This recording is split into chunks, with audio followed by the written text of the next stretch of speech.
Let me start by saying that the subject of Pan-Africanism is one that remains as important today as it was, in my view, many years ago.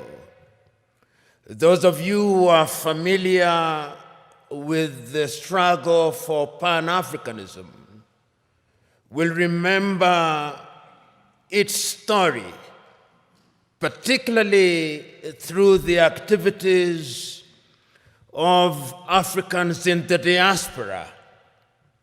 You'll particularly remember that prior to the much more famous meeting held in 1945 in Manchester, in the United Kingdom,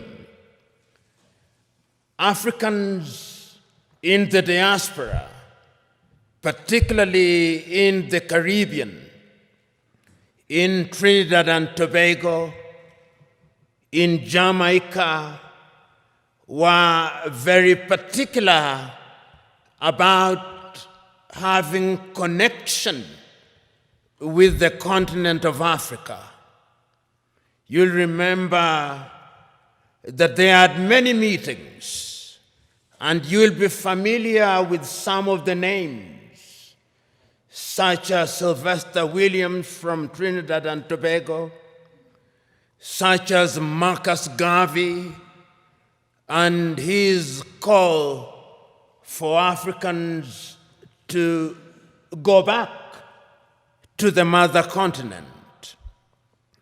And you will also remember African Americans such as W.B.E.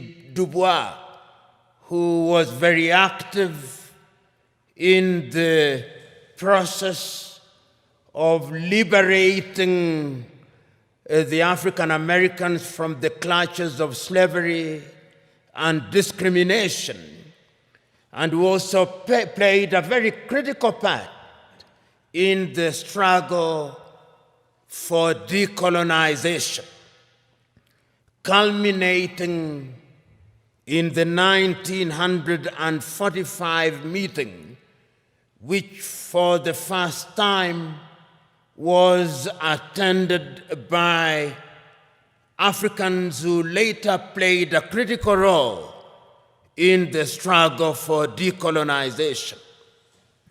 Of course, Ethiopia does stand out to the extent that it was never successfully colonized. There was limited occupation, and you are familiar with that history. Therefore, it is not mine to educate you on your own history, but you are familiar with it. But it must concern us, particularly at this time. And I hope during this conversation I'll be able to demonstrate why, in order for us to understand the present, we must understand the past, which will also enable us to have a glimpse on what the future holds. And one of the speeches which is seldom referred to is a speech that was delivered in the year 1906, in the month of April, by a South African called Pixley Kaisaka Seme. And it is instructive that Pixley Kaisaka Seme was the first president of the African National Congress when it was founded in 1912.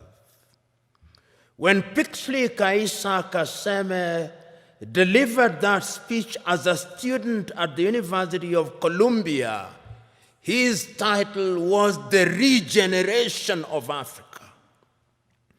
And what he was talking about at that time was an Africa that had borne the brunt of slavery and was laboring under the pain of colonization.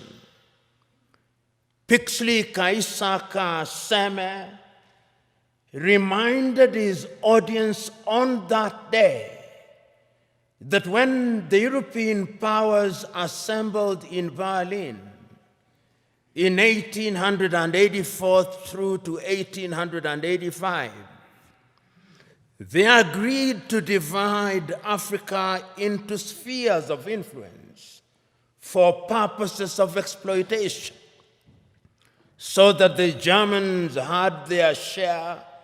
If you remember, the Germans were present in what we now call Namibia. They were present in what we now call Benin, but was then known as Dahomey. They were present in what is now a part of Ghana, which was then the Togoland, the Volta area. The Belgians were present in Rwanda and Urundi, and they were also present in what is now the Democratic Republic of Congo. The Italians, to the extent that they could, tried to occupy Ethiopia and Eritrea, and were present in a portion of Somalia. The British were present, of course, in Uganda, in Kenya, in Nyasaland, in Rhodesia, and in Nigeria, and in many other places. The French, of course, were also present. And all these powers, even the Spaniards, were present in Equatorial Guinea, as were the Portuguese. And the whole idea was to use the resources, both natural and human, of the African continent, so that the partition of Africa was one that was designed to benefit the European powers. The partition was arbitrary. If you look at the nation states that we now have, or is it states that we now have, with many nations in them, every other African country that we are talking about now is struggling to be a state. All of them, without exception, all of them. And this is what Pixley Kaisaka Seme was saying. How will we regenerate this continent? And it's instructive that he was talking at a time when the entire continent of Africa was under colonization, excluding Liberia and Ethiopia, all of them.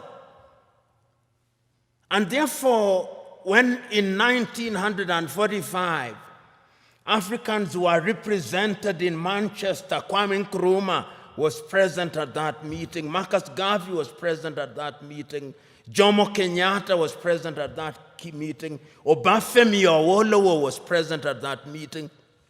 The drive was to decolonize Africa. And one of the things that amazes me is that at that time, these individuals did not have the internet, they did not have WhatsApp, they did not have the kind of communication that we have now. But it is amazing at how they were communicating. Even air transport was not as it is now. I was just recently reading the activities of one of the greatest Africans who, in my view, ever lived, and whom many people do not know about. The great Ghanaian James Emmons Kwegyir Aggrey, normally referred to as Aggrey of Africa, and how he traveled from the United States and went to many countries in Africa, traveling by sea and talking about why Africa should be united. And that was Pan-Africanism, the Pan-African spirit at that time. Of course, we then went into the era of decolonization.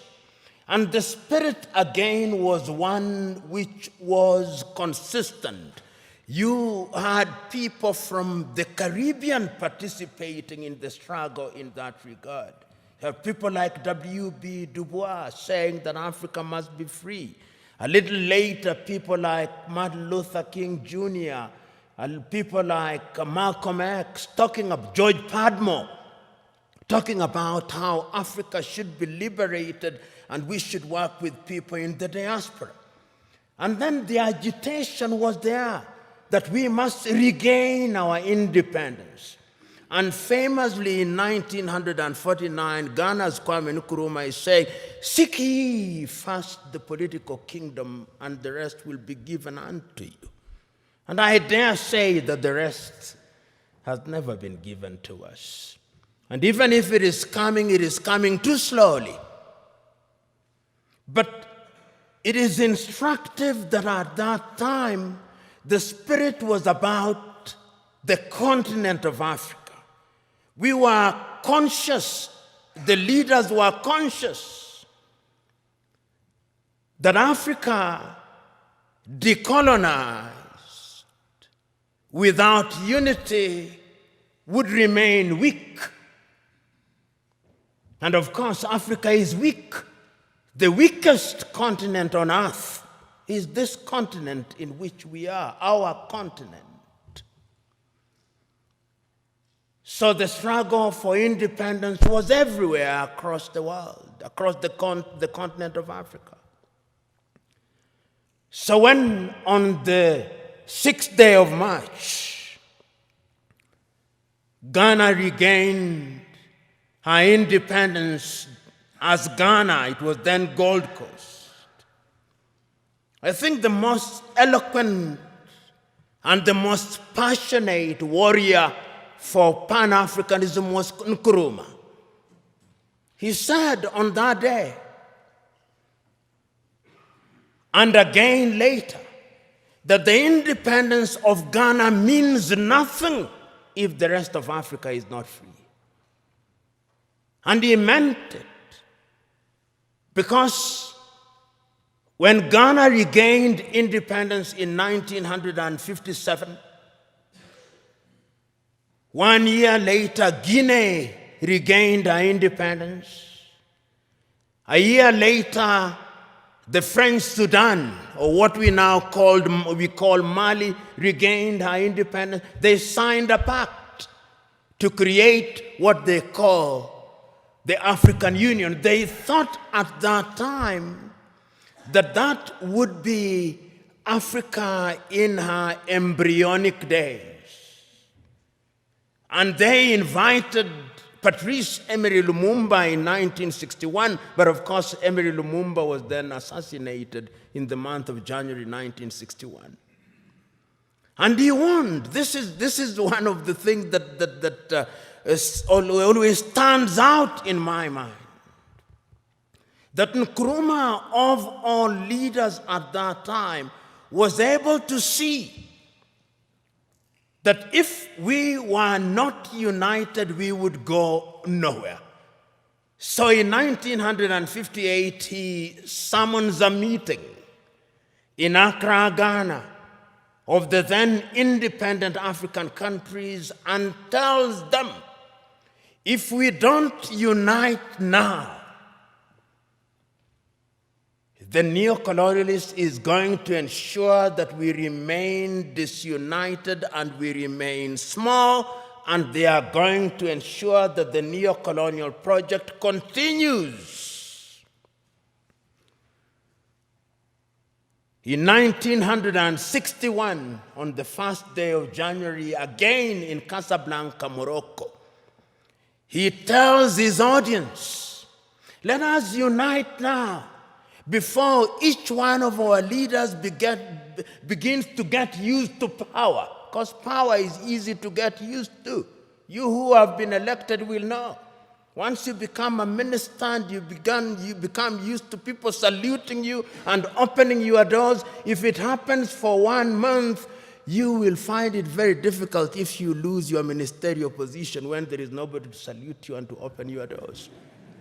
That is how attractive power can be. And he won the people then. But the colonial project was alive and well, because as they were meeting in Casablanca, Morocco, there was another group that was meeting in Monrovia in Liberia. That is how Africa started splitting, creating two groups, the Casablanca group and the Monrovia group. The Casablanca group, which comprised, I think famously, Kwame Nkrumah was there from Ghana, Gamal Abdel Nasser was there from Egypt, Ahmed Ben Bella was there from Algeria, Modibo Keita was there from Mali. They took the view, unite now. The Monrovia group, comprised of William Tubman at that time. Emperor Haile Selassie was also in the Monrovia group. Mwalimu Kambarage Nyerere was in the Monrovia group. They took the view, we want to unite, but gradually. Let it be gradual. So that when Emperor Haile Selassie of Ethiopia convenes a meeting in Addis Ababa on the 23rd through to the 25th day of May 1963. There are two groups already. The Pan-African agenda is already being watered down. There is the Casablanca group and there is the Monrovia group. And the creation of the OAU was a victory for the Monrovia group. And I want you to, there were 32 heads of states and government who met in Addis Ababa, Ethiopia, on the 23rd through to the 25th day of May, the year 1963. And I want you to listen to all of those speeches, or the compilation of them. There is a compilation of them that was made in the year 2013 when we were celebrating the 50th anniversary of the Organization of African Unity. And listen to all the speeches, and I pick out a speech from the leader of Central African Republic, David Dacko. David says, Central African Republic is so small that if we are not a part of an African Union, the French will come again. And they have come again. Mwalimu Nyerere of Tanzania says, we are not here in order to remind ourselves of how important unity is. We are here to talk about the unity of Africa. The host, Emperor Haile Selassie of Ethiopia, says, it is important for us to realize that we must make sacrifice for the future because a disunited Africa will never realize our potential. But the most passionate speech again was that of Kwame Nkrumah. He tells them, let us not leave here without one government, without one army, without one currency, and without having chosen a capital. And I propose that the capital of the new Africa either be located in Bangui in Central African Republic or Leopoldville, now Kinshasa in the Democratic Republic of Congo. But I'm open to any other suggestion. And let us leave here once we have put together a council of foreign ministers in order to begin to work towards an African Union. That is Kwame Nkrumah. Nobody listened to him. We ended up with the OAU. And the story of the OAU can be told and retold. Some say that it was a toothless bulldog. Others say that it was not even a dog. But whatever it was, it cannot be denied that it made a contribution to the process of decolonization of the continent in many ways, complete with the establishment of the liberation unit of it, which was headquartered in Dar es Salaam in the United Republic of Tanzania, which was spearheaded the decolonization of quite a number of countries at that time. But the point that I'm making is that the Pan-African spirit at that time was about a united Africa. Because you will remember at that time that France never wanted to leave and has never left. It is always instructive that when the French left, they formed an organization called Organization for French-Speaking Countries. The British also created their own Commonwealth of independent nations. But what is instructive is that the Queen is always the head of those independent nations. I've never understood that. Perhaps the presidents do. Under the Lagos Plan of Action, Africa sat down in Lagos and said, we are going to improve trade amongst ourselves. 1980, Lagos Plan of Action. Did we do it? No, we did not do it. We did not do it because the European Union was instead engaging us under the African Caribbean, the Lomé Convention of 1975, or the Cotonou Convention of 2000.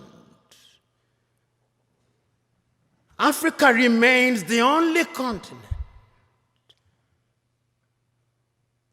which is described as Anglophone. So in Kenya or Uganda, where possibly only 20% speak the English language, we are Anglophone. In French, former French colonies, they are Francophone. In former Portuguese colonies, they are Lusophone. In some Arab countries, they are Arabophone. That is who we are. So, when the OAU met in 2013, they asked the question, what happened to the Pan-African spirit? And when, therefore, they met in Sirte, in Libya, under the tutelage at that time of Muammar al-Gaddafi, it was resolved in 1999 that the OAU be renamed and be referred to as the African Union, and it was launched, as you know, in Durban, South Africa in the year 2000. But one of the most important things in the 2013 was the speech of the then chairman of the OAU Council, Nkosazana Dlamini Zuma, here in Addis Ababa in Ethiopia. And I want you to read that letter, which I'll paraphrase, in which she writes an imaginary letter to Kwame Nkrumah. He tells and apologizes to Kwame, telling Kwame, we apologize to you because we did not listen to you. We are weak because we did not listen to you. We are divided into 54, 55, depending on whether the Moroccans agree that Sahrawi is a country. Nobody cares about us. And brothers and sisters, if you want to know how weak we are, and we are weak, look at how we are treated. Last month,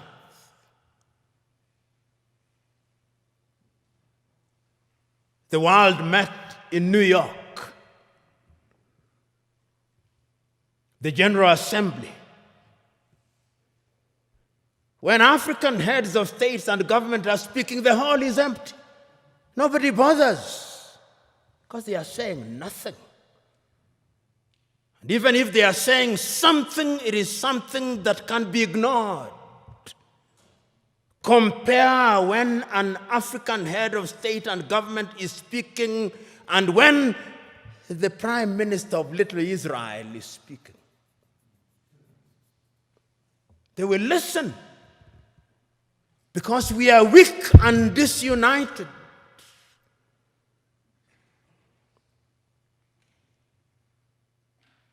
So we have a weak continent because the spirit of Pan-Africanism disappeared.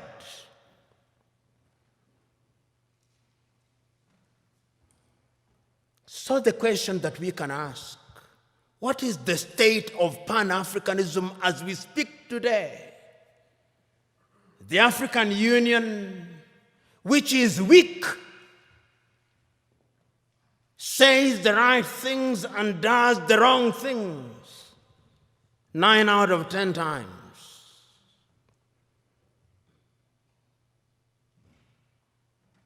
And what are the critical areas in which we are weak? We are weak politically because nobody listens to us. On the 3rd day of March, 1900, on the 6th day of March, 1997, Mwalimu Julius Kambarage of Tanzania, speaking in Accra, Ghana, on the occasion of the 40th anniversary of the independence of Ghana, said, the speech is entitled, "We Unite or We Perish." And Mwalimu says, "I want to apologize to Kwame Nkrumah. Those of us who believed in gradualism were wrong. Nkrumah was right. But Nkrumah also did not appreciate the level of suspicion that existed amongst the leaders at that time. Our generation," he says, "fought for the liberation of Africa. It is the duty of the new generation to carry the torch forward," he says in his plea. He says that I do not believe that the tribe can be the basis of mobilization in Africa. And he said that as I travel along across the world, people do not care about our Tanzanianness or our Ghanaianness or our Kenyanness or our Ethiopianness. In their eyes, we are all Africans. And perhaps that is what we should use as the building block in order to talk about African unity. But we are not being naive about that unity. Because sometimes when we talk about Pan Africanism and about African unity, people think we are being too simplistic about it. No, it is not being simplistic and being naive. It is recognizing that as long as we remain the way we are, then Africa in the next 25 years will be recolonized. You know, what is the state of Africa as I speak now? What is the state of your continent as we speak now? Because of our disunity. Because when we are disunited, then it is good for Europe and America. And China progressively. Look at the state of your continent as I speak. Conflicts of one kind or another. I'll name the countries just for you to know how bad it is, because that is how it is. Go to northern Mozambique. The gas that is there cannot be produced because there is conflict. Northern Mozambique. Go to Somalia. Conflict. Here in your motherland, conflict. Go to South Sudan, conflict. Go to Sudan, conflict. Go to Libya, conflict. Go to Central African Republic, conflict. Go to the Democratic Republic of Congo, conflict. Go to Burkina Faso, conflict. Go to Mali, conflict. Go to Chad, conflict. Go to Niger, conflict. Go to Cameroon, conflict. Go to Nigeria, conflict. Do I go on? That is the state of the continent. So that even when we talk about intercontinental trade, you tell me, can you drive from Addis Ababa to Dakar in Senegal? Unless you are Daredevil himself. Which group will not kidnap or ambush you? That is the state of the continent because we are weak and disunited. I fly from Nairobi, Kenya, for 1.5 hours. I come from the shilling zone. I go into the birr. 33 currencies in Africa. 33 currencies. None of which is used to conclude transactions anywhere. I come to Addis Ababa, Ethiopia, and I show my shilling. They say, "What is this?" But let me show the dollar. Oh, this is it. Let me show the euro. This is it. 80% of transactions in Africa are concluded outside of the continent in dollars. So you may have the Central Bank or the Federal Bank of Ethiopia, or Mickey Mouse. You may have the Central Bank of Kenya, Mickey Mouse. You may have all these 54 central banks useless, because we are not playing in the real league, we are playing in the small league. That is why when the Chinese president summons all our presidents, and they summon them, the letters may be polite, but it's summons. They go to Beijing, tails between their legs, and they are told.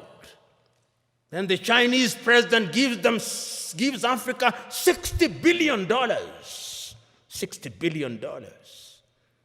What is $60 billion? George Bezos has more than that, given to a whole continent. When I was appointed as the director of the Anti-Corruption Commission, I drove in the morning in my car with my driver. In the evening, when I was leaving, there were 3 cars. Mine, what was allocated to me, and another one in front, and another one behind me, and 12 individuals. And I asked, "Who are these fellows?" They said, "These are your security." I said, "I don't need my security. I don't need 2 cars, I only need 1 car.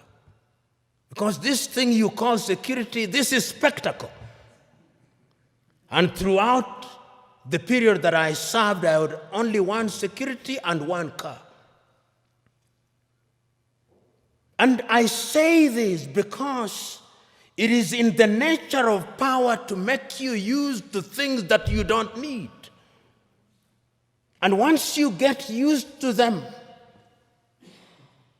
then without them, you feel empty and lonely. And you will find them. You will be told, and many of you will love them. They are good. When doors are open for you, they are good. When you occupy front seats, it is good. When you are addressed Your Excellency, it is good. When you eat the best food, it is good. When you have security, it is good. But it can also dehumanize you. It can also monsterize you. I am asking you today that part of the problem of Africa is that we found human beings and we monsterize them.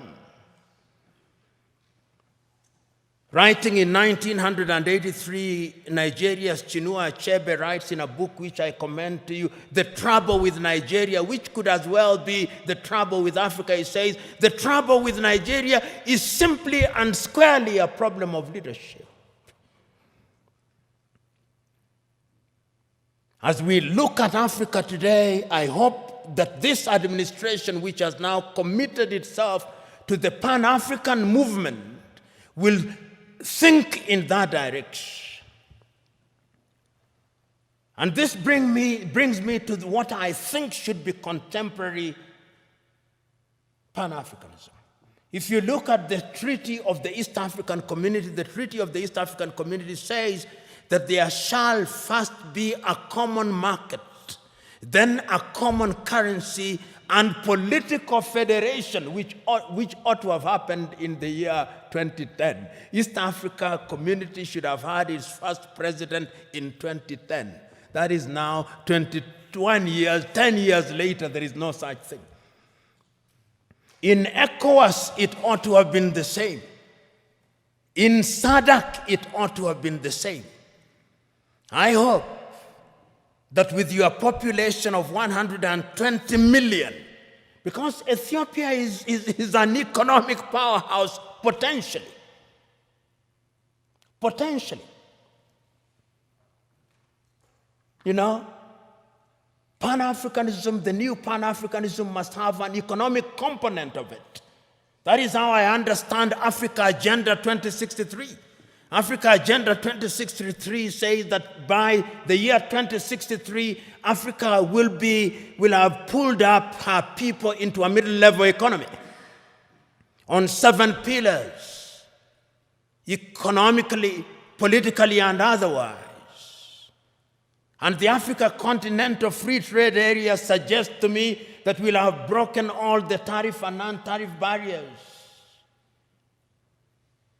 Will we be able to achieve those in the spirit of new Pan-Africanism? Will we have one currency? Will we have one passport? We have already said so under the Kigali Agreement that we are going to have one passport. Will we have one telephone code? We have 55 telephone codes. You move from Nairobi 254, you come here, you have another one, you go to Eritrea, you have another one. There is no connectivity in the 21st century. How can you be taken seriously?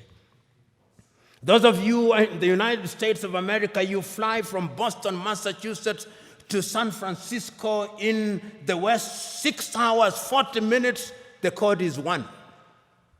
The tariff is 1. The COVID test is 1. I moved from Nairobi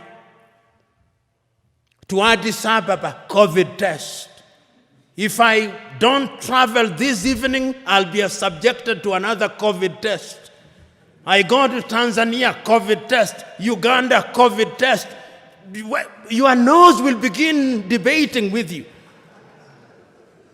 In the United States of America, you take one COVID test from Miami and you don't take it as you go to St. Louis in Missouri. I'm talking about very practical things. I come here and I have to go through an immigration. My passport has to be stamped. Somebody in the United States of America does not have to do that. Somebody in the European Union across 27 countries does not have to do that. In China, which is, of course, 1.4 billion, does not have to do that. Until we change all those things, we are going nowhere. So that we have only one telephone code, so that we have only one currency, so that we have only a single immigration, so that we eliminate all these armies. You know, you look at some African countries and they have an army, which complete with 5-star generals, who have never even quelled a street riot, and they are generals. Your money goes into maintaining militaries, maintaining embassies that you don't need. You see why Africa is poor? All these 55 countries have embassies. If we were one, there would only be one ambassador for Africa in the United States of America. There would only be one army with regional policing.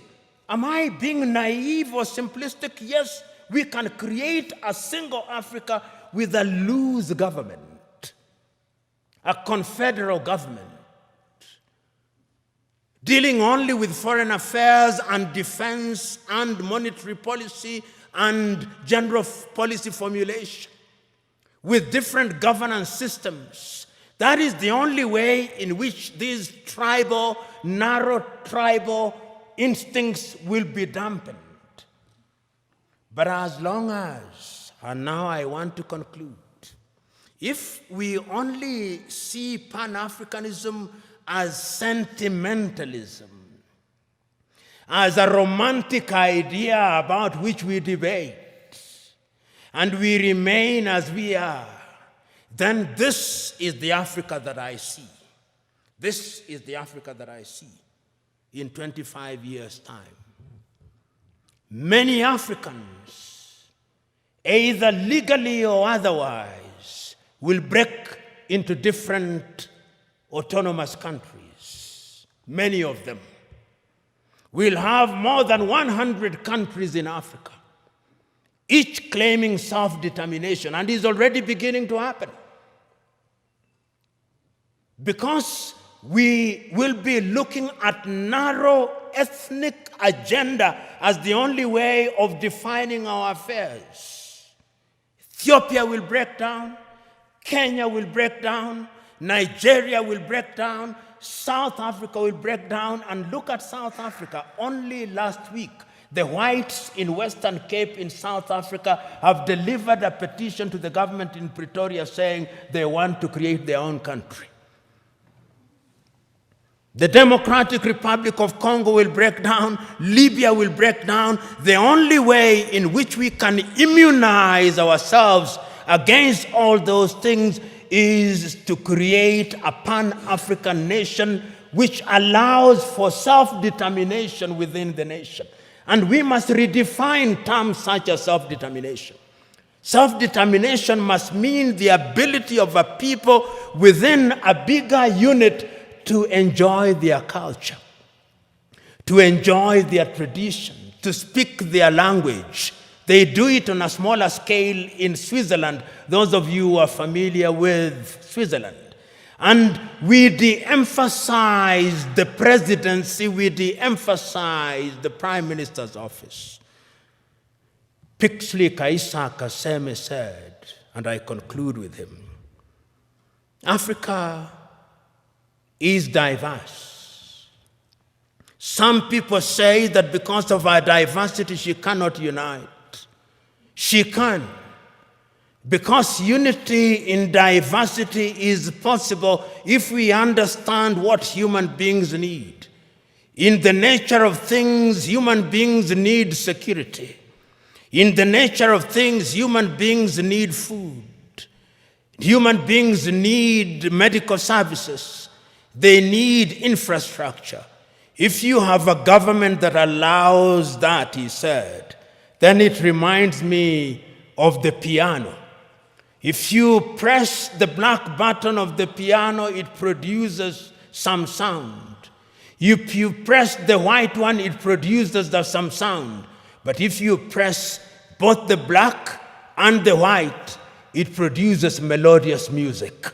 And I think that the new Pan-Africanism must look to that.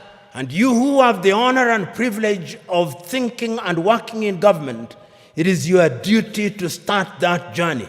It is not going to be easy, but it is an intergenerational journey. Play your part, for it can be done, and it must be done.